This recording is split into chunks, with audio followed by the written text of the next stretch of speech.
Hi everyone, today we're going to be working on our first Coding for Good badge, which is creating a meme template. So our template is in Google Classroom, so just take a minute to open that up, and it should look something like this.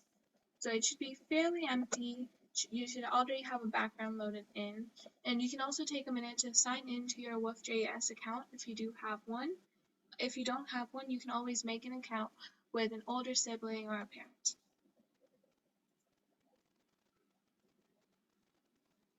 So before we actually get started on coding our meme template, what we're going to do is we're going to look at how it should actually look in the end, so we kind of know what we're working towards.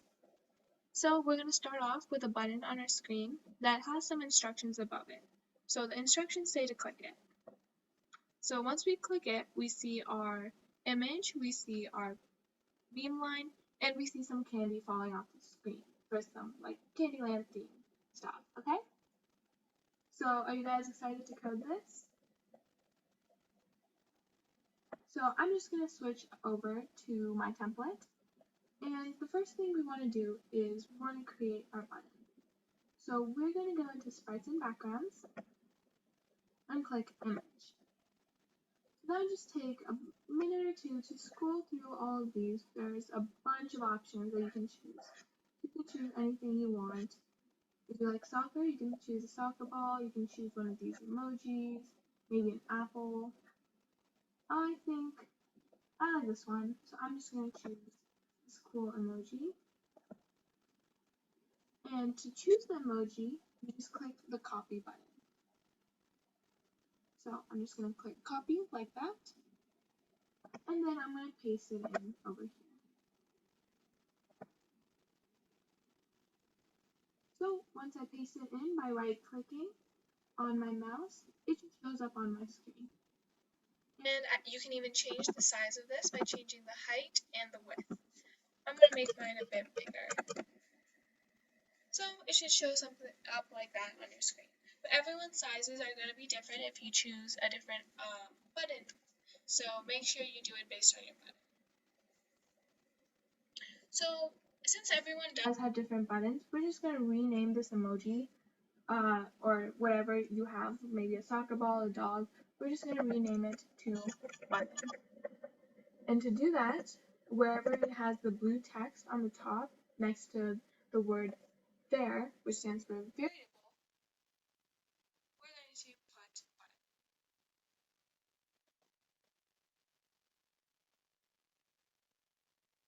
Next thing we're going to do is we're going to create some instructions. So for mine, I'm just going to say click button, or click the button.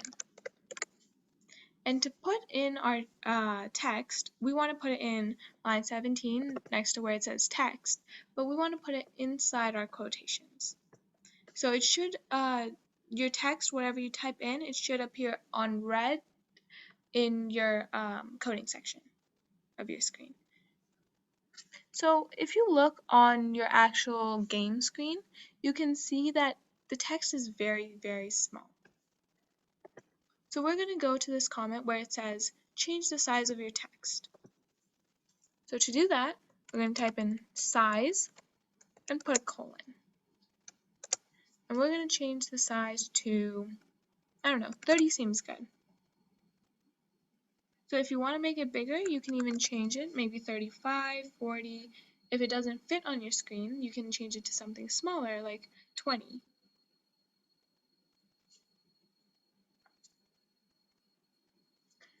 So now we can see the text a bit better, but it's still hard to read. So we're going to change the position of our text. To make sure our text is centered, we want to say x colon 0. Then we're going to put a comma after that, and that just makes sure it's in the center of the screen. Since the left side is some negative numbers, the right side is some positive numbers. So 0 would be right in the middle. But for our y, we want it somewhere up here, right? So you can actually see the y coordinate over here. So I want it, let's say I want it here. That's around like 150, right? So all I have to do is type in y:150 and then put a comma. And it'll just move up to the 150 point. Depending on the size of the screen, you might have to move it to a different position, maybe 200, maybe 100. So this is kind of up to everyone based on what they like to do.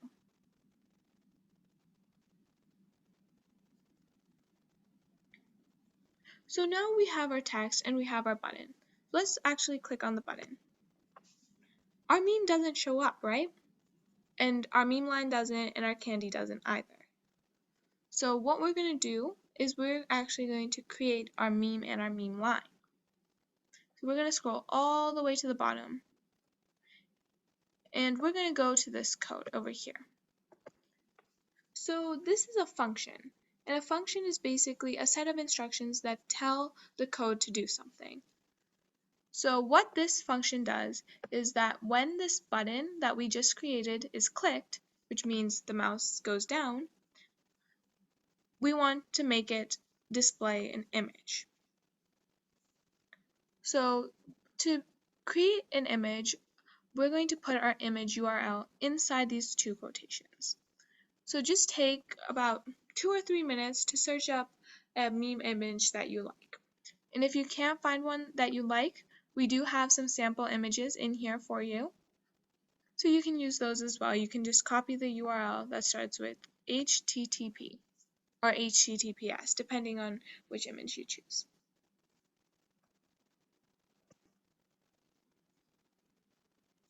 So I'm going to go to Baby Yoda. I think Baby Yoda is pretty cute, so I'm going to create a meme using that. So I'm going to go into Images, and I kind of like this one. So to copy this, I'm going to right click on it, and instead of saying copy image, I want to copy the image address. So don't click on this. Make sure you click on the copy image address. Now I'm going to go back into our coding section, and I'm just going to Control V, and this helps us paste it in.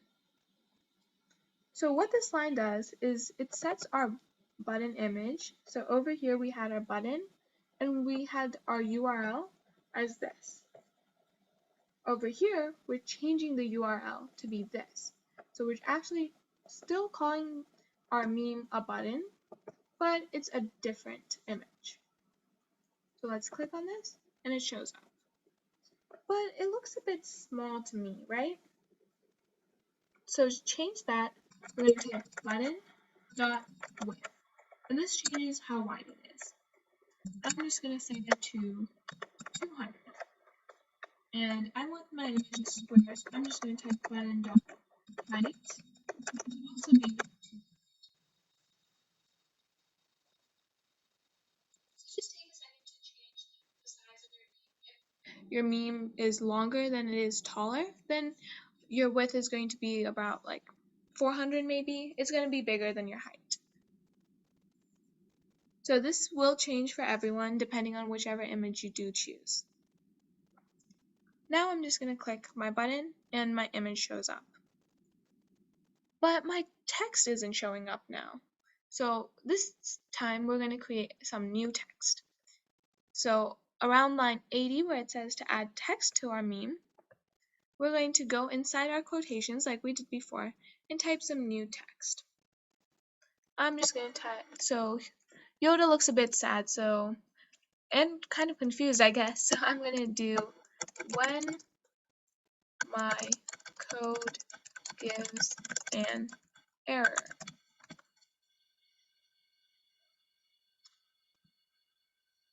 Okay, so that looks a bit long. Maybe that.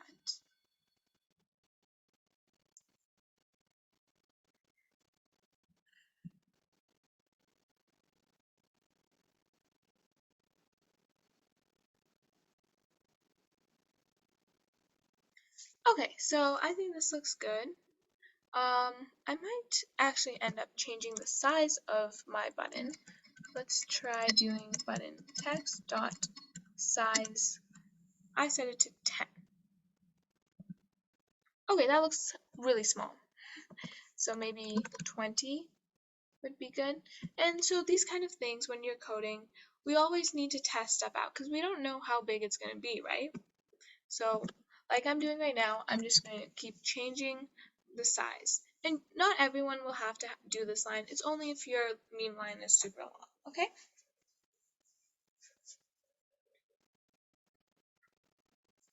So just take a minute to create your text and the size and just pause the tutorial and you can unpause it when you're finished. So the next thing we're going to do is our text shows up in the middle of our meme and that's not what we want. We want it somewhere up here, right? I think 175 looks good to me.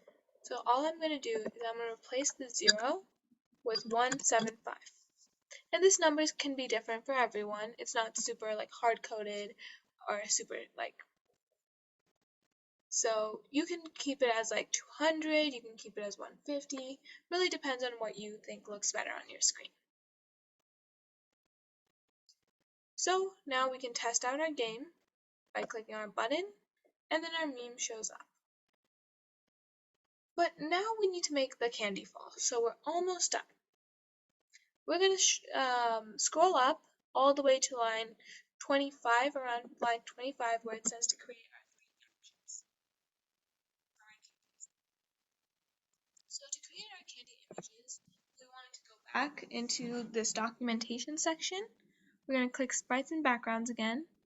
We're going to click image, and we're going to scroll down until we see some candy. Okay, so I think we're almost there. I see my first candy. I'm going to copy it, and I'm just going to paste it in. Now let's try to find our next candy. And so we found our second and third candy, which is our mint. Copy it and paste it. And our lollipop, copy and paste it. So now these candies, they show up in the middle of our screen, and as soon as we start the game, they just show up in the middle, right? We don't want that. So we're going to scroll down a bit where it says to hide our candies at the beginning of the game.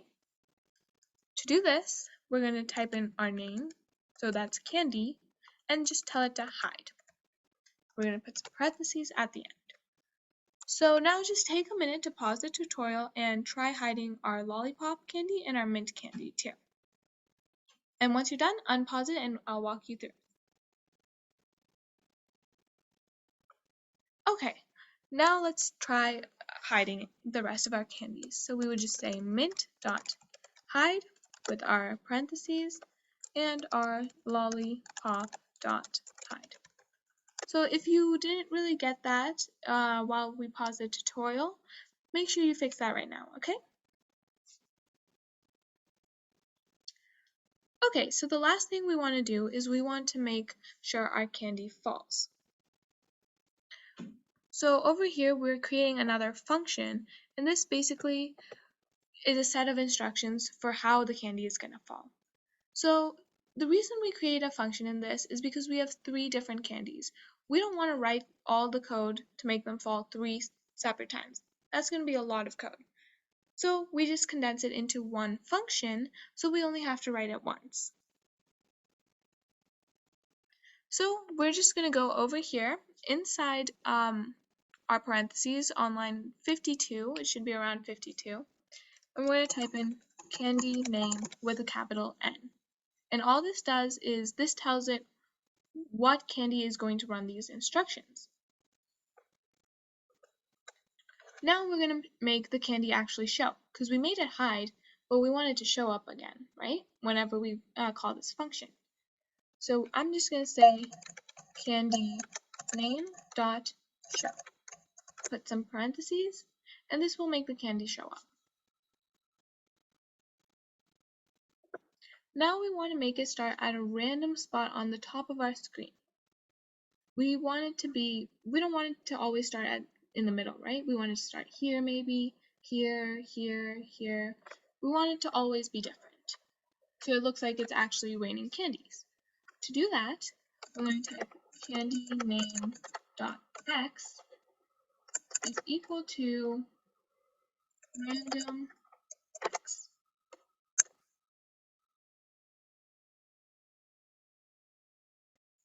And all this does is it gives it a random x value. So it randomly is on the left or right.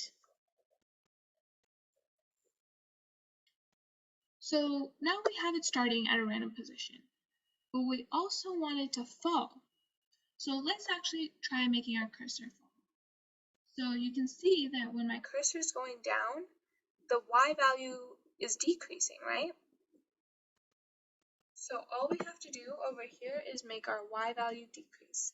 So we're going to say candy name dot y is equal to candy name minus, candy name dot y minus 5.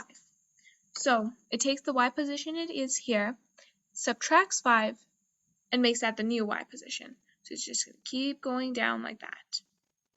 In a more straight line, though. Okay, so it's going to keep falling, but once it's off the screen, we don't want it to keep falling anymore, right? So let's actually, in our if statement, let's check if our candy is off the screen.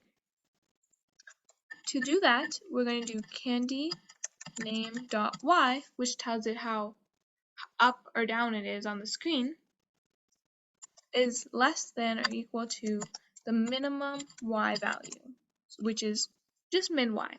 Min y is like down here. And if it is, we want to put our candy all the way back up here so that it can keep falling again. And we want to set it to a new random x value, so it just doesn't keep falling on the same position, you know? So it's different every time. I'm going to type, candy name.x is equal to random x. Okay, so now we're all done with our function, so let's see if it works. And as coders, we always want to test out our code to see if it works. Because if we test it out at the very end, once we're finished with everything, then we won't really know where our error is, right? So we already know that our button works and our meme works. Let's test if our candy works too. Okay, so we know our candy isn't showing up. And the reason is because we never actually told the function to run. We made the function, but we never made the lollipop go through the function or the candy or the mint. So what we're going to do is we're going to go down here all the way to our last function, and we're going to call our function. So we're going to say candy shower, and we're going to type whichever candy name we want. So we want to put in, for the first one, let's type in candy. So let's just test this out. And so this makes our candy show up and it falls in different positions on the screen, right? So now we can do that. So now we know that it works. We can do that for the mint and we can do that for the lollipop. So we're just going to call our function and make it run the instructions on our mint and on our lollipop. So once we click that, we can see our candy falling down the screen, and we can see every time they have some random position. So congratulations, you're done with your first Coding for Good badge, and you guys did really, really great today. You should be super proud of yourself. We wrote almost 100 lines. We did write over 100 lines of code, so that's super duper important. And make sure you show your friends and family your amazing game that you created, okay? And if you want to earn more Coding for Good badges, you can do that too by signing up for our second and third Coding for Good badges, which we'll have tutorials for as well.